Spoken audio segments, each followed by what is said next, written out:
نطعمكم لوجه الله لا نريد منكم جزاء ولا شكورا إنا نخاف من ربنا يوما عبوسا قمطريرا فوقاهم الله شر ذلك اليوم ولقاهم نضرة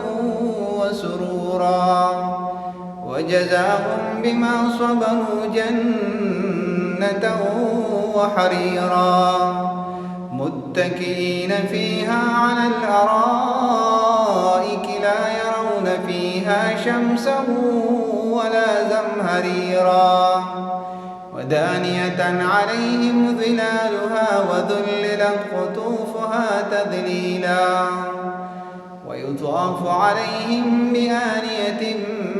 من فضة وأكواب كانت قوارير من فضة قدروها تقديرا ويسقون فيها كأسا